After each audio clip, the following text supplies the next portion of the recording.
Hello दोस्तों, मैं Adarsh Kumar ideal classes में स्वागत करता हूं। आप कैसे हो? शानदार हो, जानदार हो। सबको गुड मॉर्निंग है।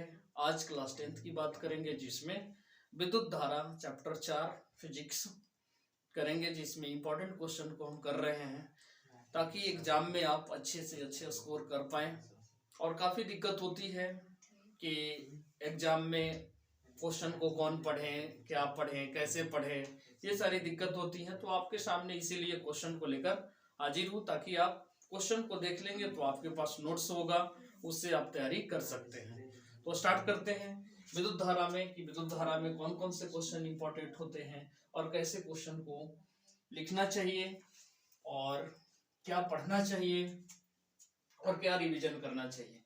तो आपको सबसे पहले इंपॉर्टेंट बात तो विद्युत धारा ही है। विद्युत धारा ही पहले कंप्लीट कर लेंगे कि विद्युत धारा किसे कहते हैं, इसकी एसआई मात्रक क्या है, एसआई मात्रक ये सब ध्यान रखना है आपको। एसआई मात्रक क्या चीज से सूचित करते हैं, आई बराबर सूत्र क्या होता है, क्यू बाई टी होता है, ये सारी चीज। आवेश के बारे में आपको पता है, नहीं पता है, लेकिन आवेश बहने की दर आपको मालूम होनी चाहिए कि क्या है। आवेश बहने की दर को ही हम विद्युत धारा कहते हैं। विद्युत धारा एक अदिश राशि होती है। भले ही ये दिशा होती है कि एक ही तार से बहता है, लेकिन ये सदिश राशि नहीं होती है, अदिश राशि होती है। विद्युत धारा के बाद आपको ध्यान रखना है प्रतिरोध। प्रतिरोध प्रतिरोध क्या है। इसके बाद आ जाता है विभव। विभव के बाद विभवांतर। ये छोटा छोटा टॉपिक है और इम्पोर्टेंट है, लेकिन छोटा है लेकिन इम्पोर्टेंट है। प्रतिरोध को आर से डिनोट करते हैं, V बाई आई हो जाता है। विभव V बराबर W बाई क्यू होता है। विभवांतर VA माइनस VB बराबर होता है W बाई क्यू। तो ये तीनों पोर्शन आपको ध्यान से देखना है। प्रतिरोध जो विद्युत धारा का अवरोध करता है उसको कहते हैं प्रतिरोध। विद्युत धारा को बहने से मना करता है उसको कहा जाता है प्रतिरोध। और विद्युत क्षेत्र है ये, मान लेते हैं ये प्लस इकाई कूलम को अनंत दूर से आप ले आइएगा विद्युत क्षेत्र के किसी एक बिंदु तक, तो किए गए कार्य को विभव कहा जाता है। मतलब आपसे चलते फिरते कोई कहे कि विभव क्या है, आप सीधी सी कहिए एक कार्य है। अरे पूछेगा क्या, कौन सा कार्य है भाई बता दो।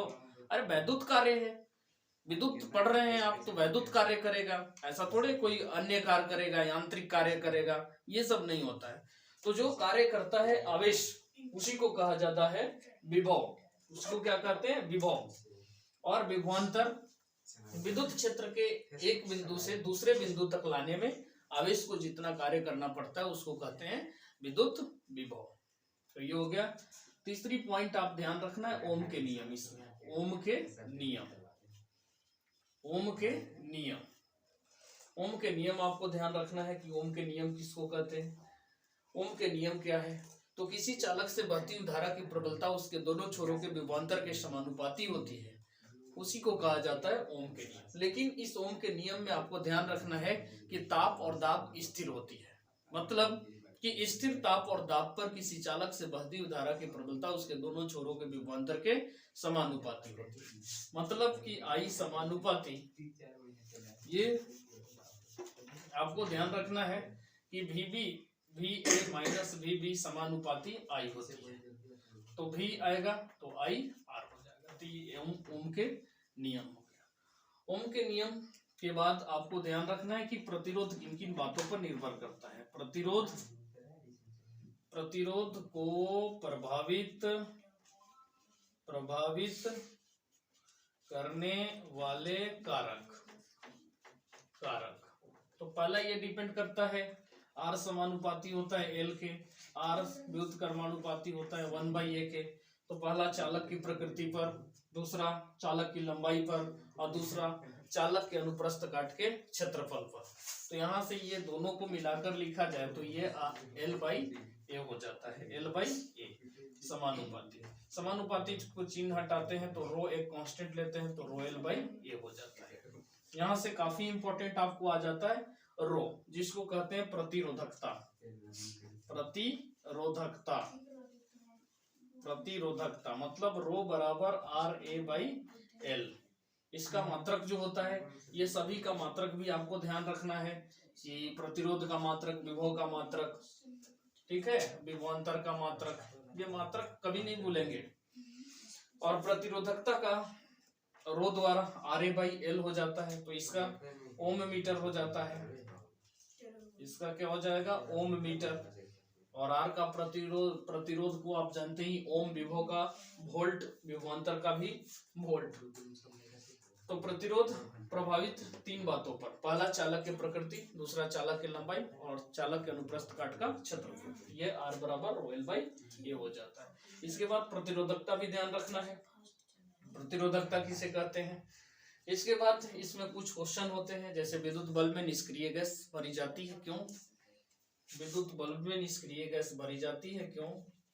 विद्युत बल्ब में निष्क्रिय गैस भरी जाती है क्यों? तो निष्क्रिय गैस भरने के 2 कारण। पहला तो उसमें ऊष्मा इतना अधिक उत्पन्न होता है, इतना अधिक उत्पन्न होता है कि उस ऊष्मा को ऑब्जर्व करने के लिए कोई ना कोई तो चाहिए। दूसरा, यदि वो फिलामेंट बना है तो किसी भी प्रकृति में वायु या जलवाष्प ये सब से ऑक्सीडाइज हो जाता है, उसको बचाने के लिए। तो 2 कारण से हम लोग निष्क्रिय गैस भर जाते हैं, ताकि वो अक्रिय हो जाता है और साथ में वह ऊष्मा को अवशोषित कर लेता है, इसलिए विद्युत बल्ब में निष्क्रिय गैस भरी जाती है। ये आपको ध्यान रखना है। तो आई होप आप इतना क्वेश्चन कर लेंगे तो विद्युत धारा आपका कंप्लीट हो जाएगा। मात्रक कभी नहीं छोड़ेंगे, मेन चीजों को ध्यान रखना है आपको। तो इसमें आपको इतना क्वेश्चन इंपॉर्टेंट है। आई होप आप इसे एक बार जरूर वीडियो को कंप्लीट देखेंगे, ताकि आपको एग्जाम में अच्छे मार्क्स अचीव हो सके। तब तक के लिए गुड बाय, जय हिंद।